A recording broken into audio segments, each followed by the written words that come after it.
Hey friends, welcome back to the Gubba podcast. One of these days, I'm going to get a proper podcast opening jingle. Until then, I'm Gubba, a first-time homesteader following in the footsteps of my homesteading forebears. And today, I want to discuss different methods of food preservation. I think it's a good idea to utilize a variety of food preservation methods so you aren't relying on only one method. And with the rising cost of food, I think knowing how to preserve your food for the future so you can buy it at a lower cost now and save yourself some time and money down the road. One of the most common methods of food preservation is freezing. I feel like we all utilize it in some way, shape, or form. I know I do. Freezing slows down the spoilage process of food.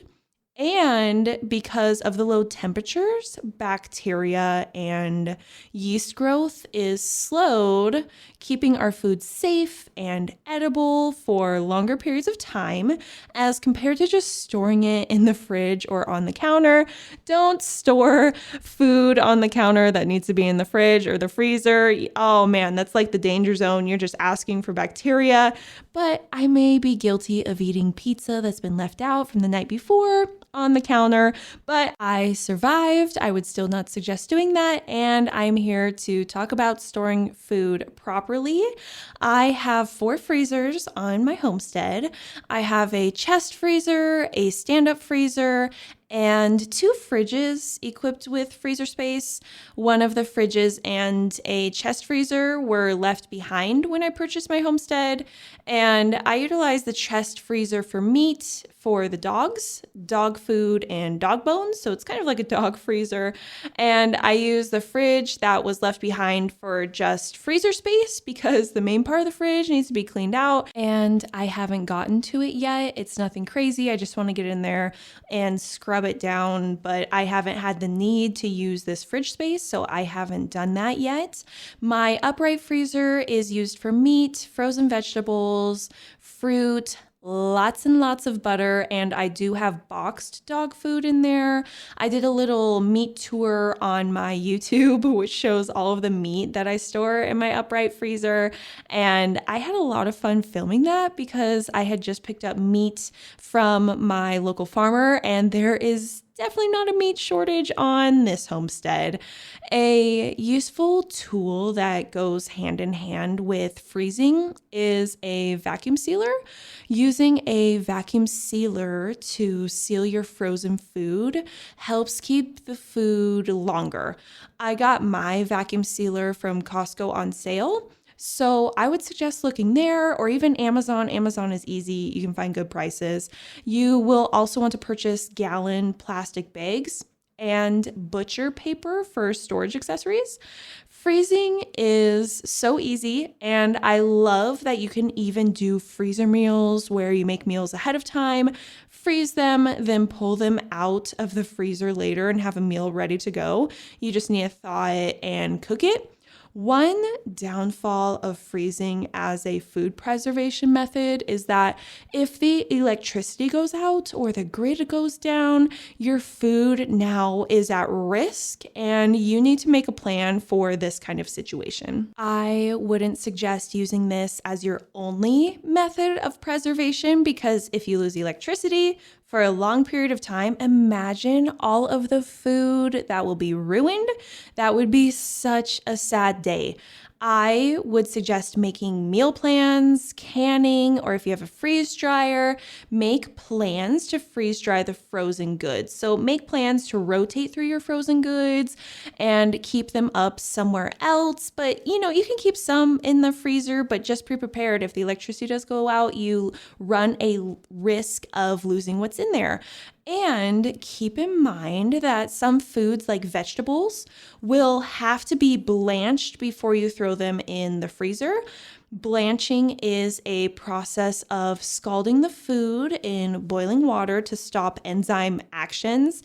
And if you do not blanch your food that needs to be blanched, it can result in a loss of flavor, color, and texture. And then when you go to recook that food, it will just never regain the same consistency.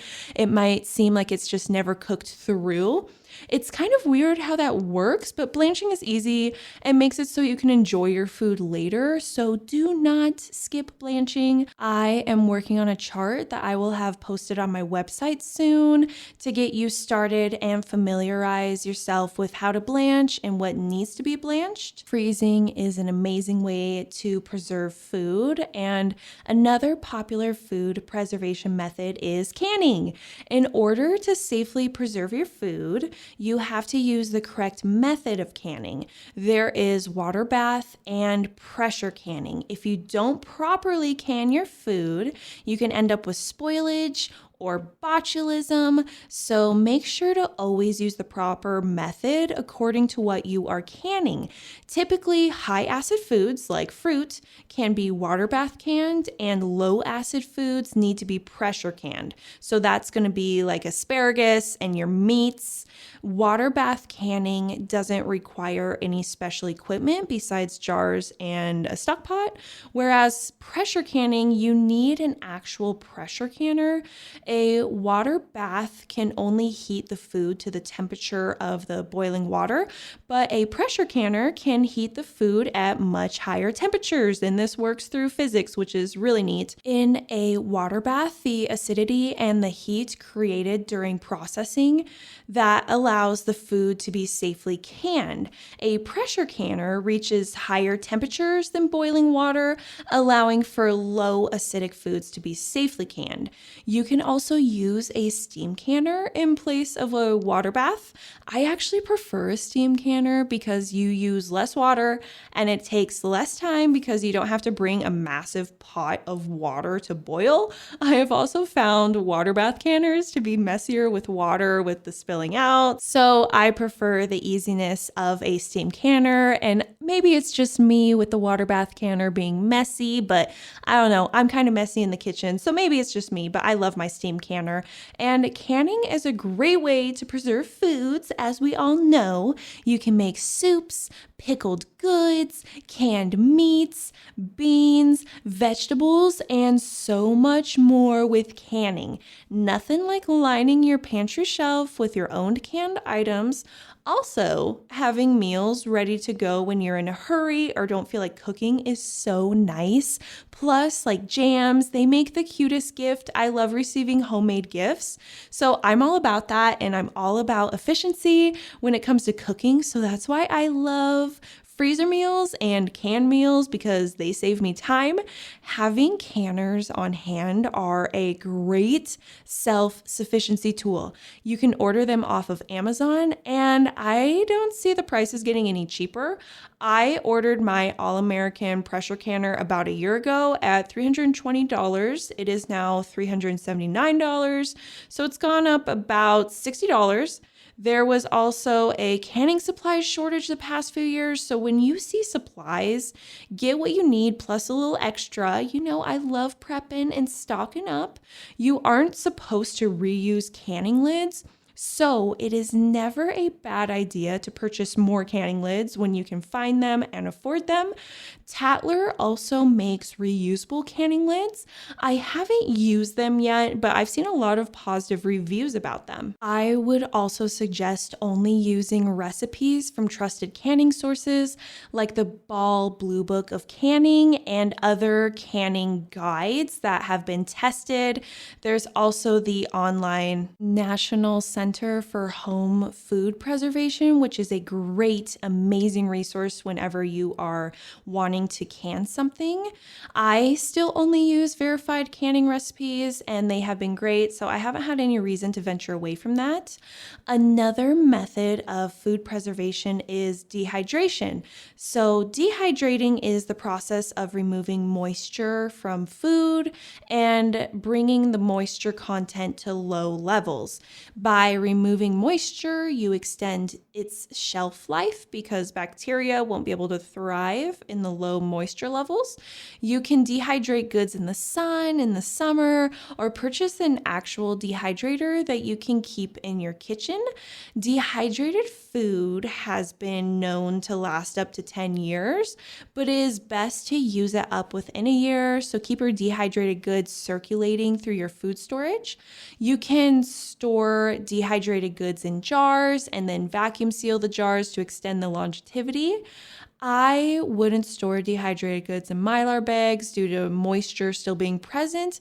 That could eventually cause spoilage, and you wouldn't want to open up a Mylar bag in a situation and see some spoiled whatever you dehydrated. I would always keep my dehydrated goods in clear jars or clear vacuum sealed bags so I can see how my food is doing.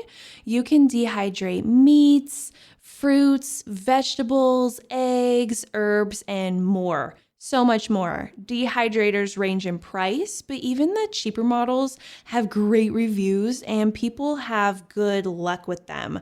Based on the reviews that I've read, you can make beef jerky and fruit leathers through dehydrating, and who doesn't want some beef jerky or fruit leather? Because I know that I do. Yum. Dehydrating is similar to freeze drying, except dehydrating doesn't get all of the moisture out of the foods and freeze drying does. I did a whole episode on freeze drying, so check it out if you are interested in purchasing a freeze dryer and want to learn more.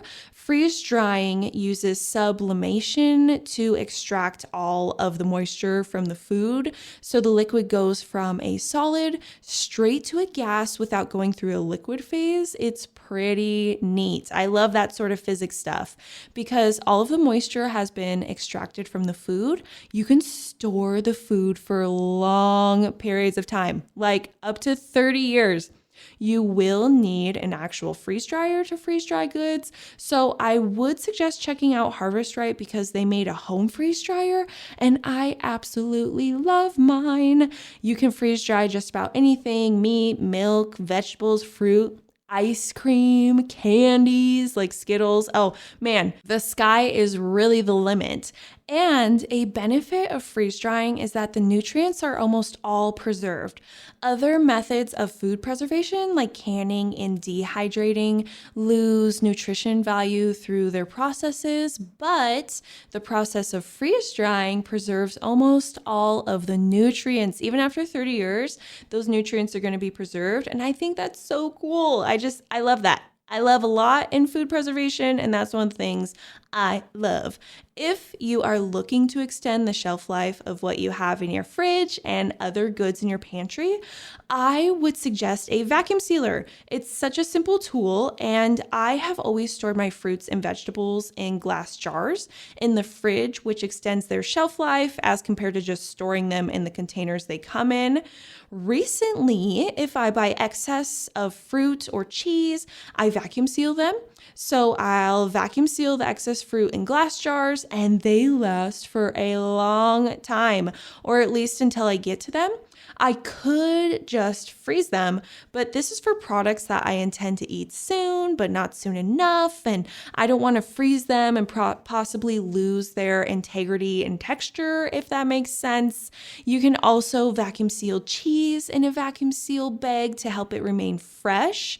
I would suggest to vacuum seal up the products in your fridge to extend their shelf life. Or if you are heading on vacation, no need for wasted food. Get that vacuum sealer. I mentioned earlier, but Costco has a vacuum sealer and supplies that you can purchase.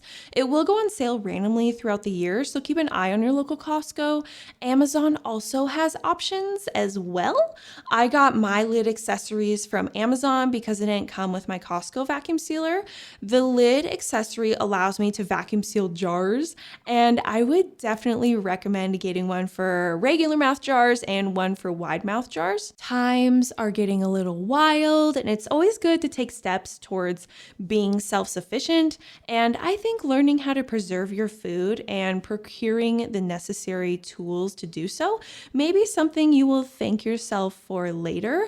So check out these different options and tools and see what you would like to incorporate into your kitchen, pantry, household. Do you want to make some homemade beef jerky? Get a dehydrator. Do you want to make some homemade ready-to-go soups? Get a pressure canner and start making some canned soup.